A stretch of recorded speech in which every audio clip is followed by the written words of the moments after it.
Thank you so much for joining. Can you please introduce yourself? Thank you so much for giving me this wonderful opportunity. My name is Nini. I'm from Karnataka. I have completed my engineering, electronic and communication from Bangalore.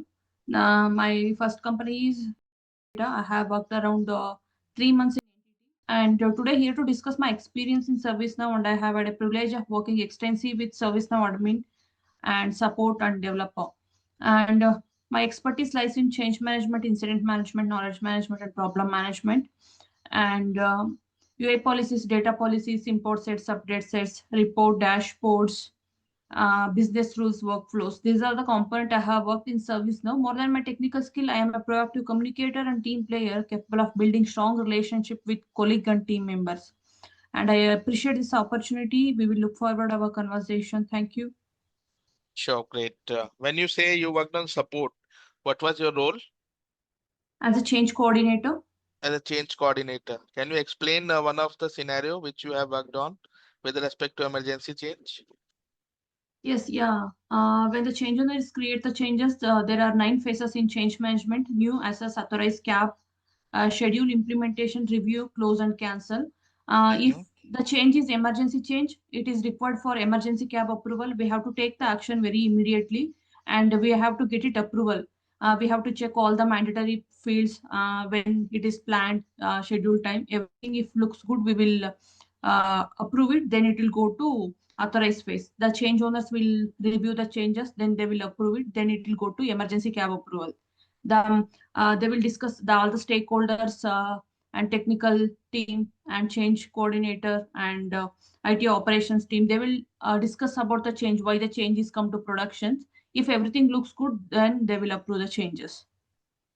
Okay, great. Will you be a part of a cab meeting? Yes, yeah. Can you give me one example in which cases the change will get cancelled in the cab? Change will cancel in the cab when it is not, if any, is there any impact or any document is needed, Mm-hmm. or else when they're doing implementation, did any mistake. In that time, the change owners will come and say to cancel the changes. Who all are the change owners there? What is the purpose of cab meeting? Please explain. Cab meeting is the high impact changes are go to change advisory board, Mm-hmm. and they will discuss why the changes come to production and what Okay. is the issue. Okay. So they are specifically looking about that change or its impact of the whole system in the whole system. Like based on the changes, like it is based on the urgency and impact, we will always we will move standard and emergency changes to cab meetings. Okay. Okay. No problem. Let's move to the next question. Let's suppose there is a field, okay, which is hidden for some users but visible to few other users. So that's a kind of incident you get. And how do you debug that? Let's say there is a team, okay, of people who are working on incident and they see that I'm able to see but my team member is not able to see that particular field. So what kind of troubleshooting is required in this? If field is not visible to the user, the field is hiding or field as empty, or else we have to restart it. We have to clear all the data, and or else error in the template, or else field is not included the form. Uh-huh. So what kind of debugging you do so that you get the issue? What all I things will you check in the system? I will Such kind of tickets support people get, right? So you have to troubleshoot in these cases like why it is happening. So what should be the steps which you follow? like if the field is not included the form, right? No, no, field is there, but it is visible to some users and for some users it is not visible. Okay, based on ACL will restrict the users. Like by ACL is nothing but access control list. It is restrict the users to access the application module, field, or object. Okay. We have to check the role condition. Okay. Okay. Have you worked on service catalog? Yeah, Okay. So let's say in a service catalog, I want to see, just a minute. Yep. I want to display CIs for a particular location. So how do I do that? Let's say there is a service catalog. Okay. In that catalog, we have a drop down, or you can say some select box. But in that, what I want to see CIs for a particular location. So what I will do in that case? What all options I have to configure there, that logic? okay, first of all, we have to see the, creating the variables. Hmm. Like go to catalog item, then, variable tab, and you can see the reference variable, Okay. and then apply the reference qualifier. Okay. Okay. Yes. So reference qualifier is the one which we have to configure. Do you know what all type of reference qualifiers we have in ServiceNow? Yeah, simple, dynamic, and advanced. What is the difference between dynamic and advanced? Dynamic and advanced. Advanced it is go. We can go for hmm, like JavaScripting and all. Okay. Dynamic it is a predefined dynamic filter. Okay. Great. Do you know the difference between before and after business rule? Yes. What is the difference? Before business rule, it is run before database operations. After business rule, run after the database operations. Before business rule, it is used to, you know, uh, validate and modify the record. After business rule, it is send the notifications and, and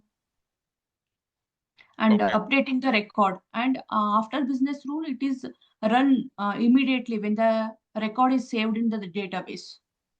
Okay.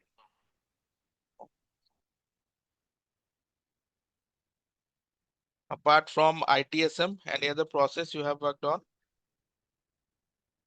ITSM as a change coordinator, I have worked on. Why I used to, join this call because I want to clarify some questions with you. Because of that, I have joined. So at the time being, this is a mock interview. So after that, you can ask me, okay? Few Okay, queries sure. if you have. Okay, sure. Okay, now, okay. So ITSM, can you give me a core example of what is ITSM? Okay, sure. ITSM is nothing but IT service management, majorly deals with end-to-end delivery of IT services customer to the client. We can design, develop, and test. For example, if every company having its own specific product, they have to sell into the market. Like how Flipkart, Amazon, they will sell. In service now, by using catalog, we can order and deliverable the services. How we will order and deliver in Flipkart by using service now, by using service catalog, we can order and deliverable the services. Under we will go for incident management, problem knowledge, and change management. So how this incident is related to a change?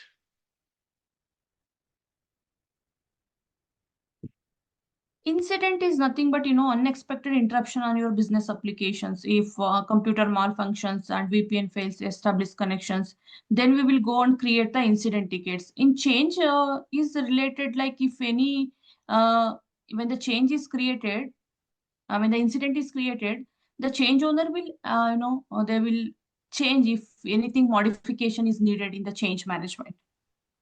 Okay. Okay. So have you imported data into ServiceNow? You worked on this, right? Yes, So what was the quantity of the data which you have imported and on which table? like we are imported thousand of users record and to the incident table. Okay. And in that particular process, what 𝐄𝐧𝐠𝐥𝐢𝐬𝐡 field you have used? Sorry? Do you know what is a 𝐄𝐧𝐿 field? Yes, yeah. Holistic field is it is does not allow to insert a duplicate field. If So the yes, in that particular case where you have imported thousands of users data, which 𝐄𝐳𝐿, which field you set as 𝐄𝐳𝐿 while you are implementing that? naming, Name. Are you sure? So you are saying like if there are two person with the same name, the data will not be updated. But ideally in a company there are people with more than one name, right? Same name. yes, yeah. So which field should be there? Should be used as 𝐄𝐳𝐿. If it is indexed, You implemented that, right? So tell me which one you have used.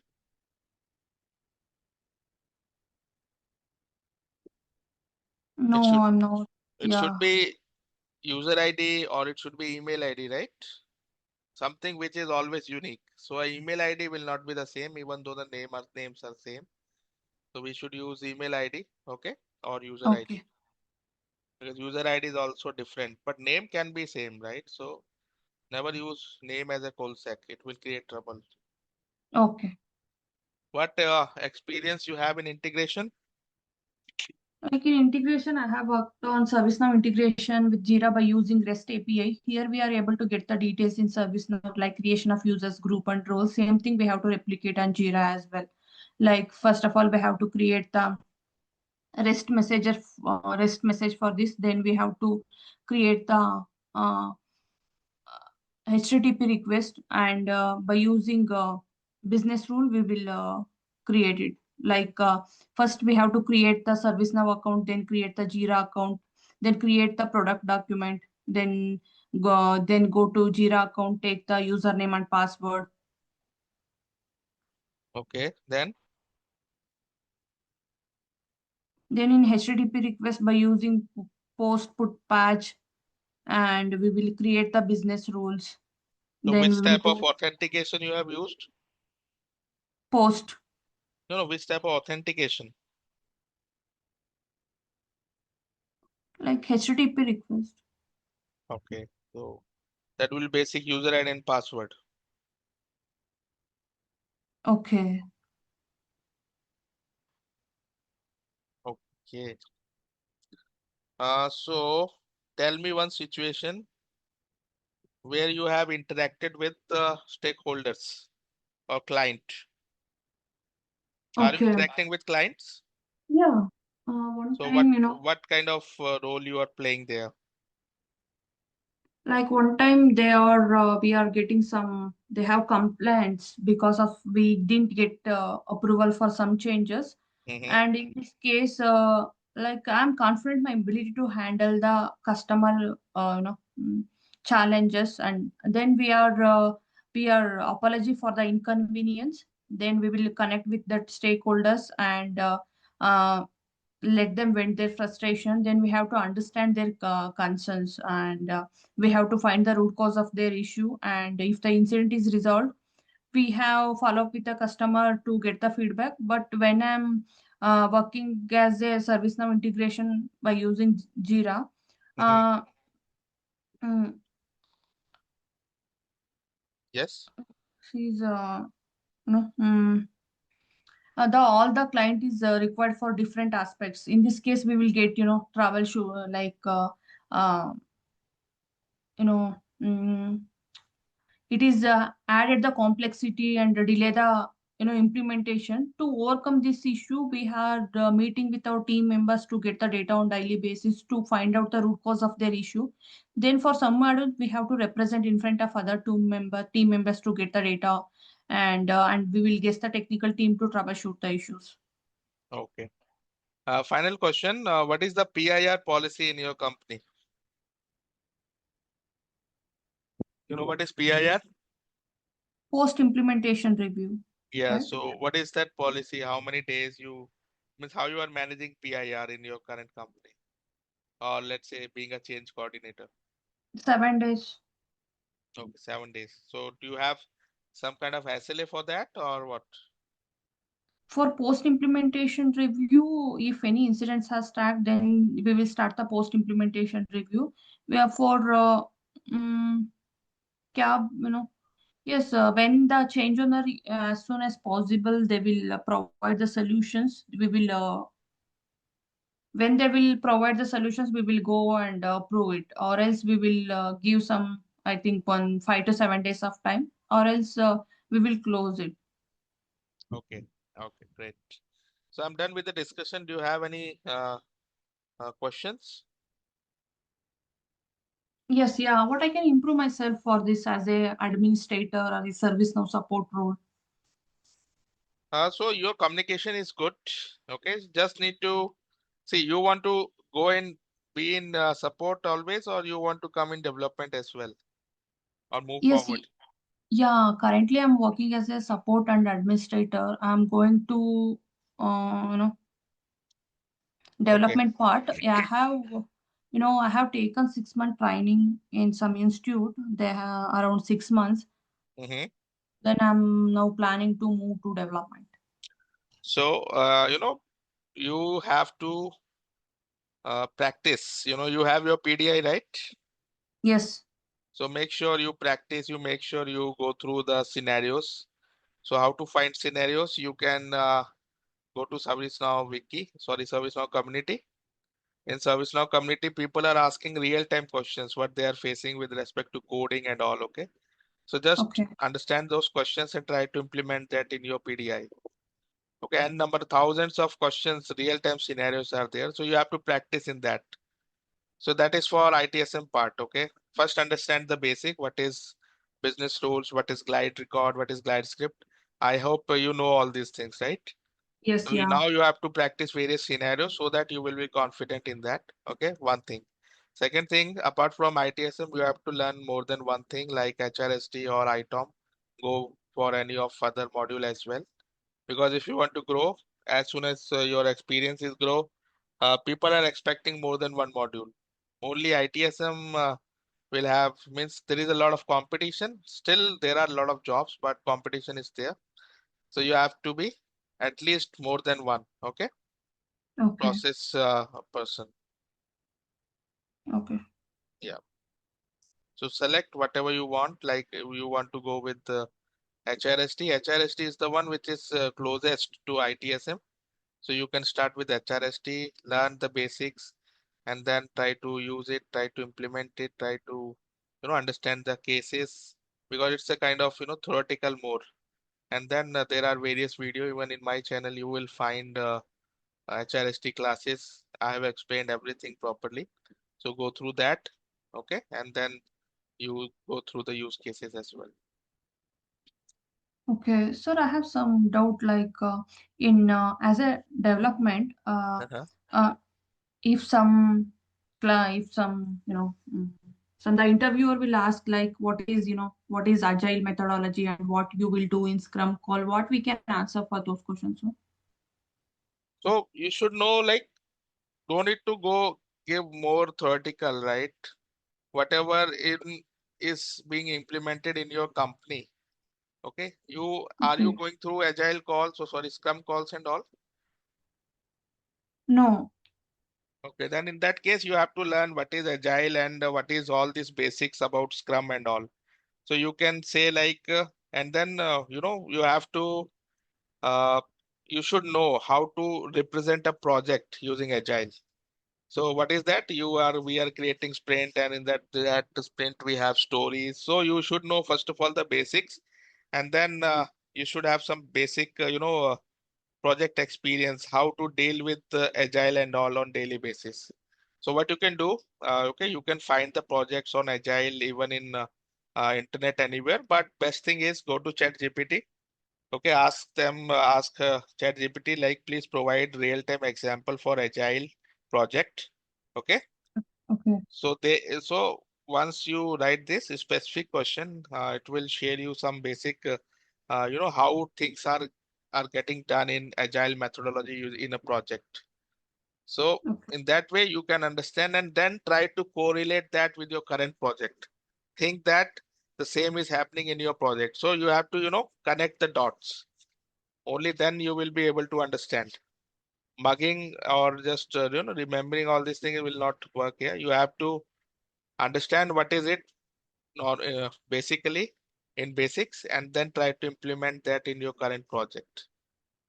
Are you getting it? Yes, yes, sir. Yeah. So this is the way. Okay, you should know first of all what all terms and conditions are there in agile, like what is a story, what is a wait, what is a sprint. Okay, so all Okay. these step by step things you should know, and then in that project, what ChatGPT will provide, you will understand properly. Otherwise, there are few videos are also available on YouTube. You can find, you can just search such videos and try to implement, try to understand, and then correlate with your current project and write it down. Okay, so Okay, this sir. should be the story, this should be that, and all. Then only you will be able to understand it properly. Okay. Yeah. Any other doubt? No, sir, I am good. Thank you. Thank you so much for joining, sir. No problem. All the best. Okay. Bye. Thank you. Bye.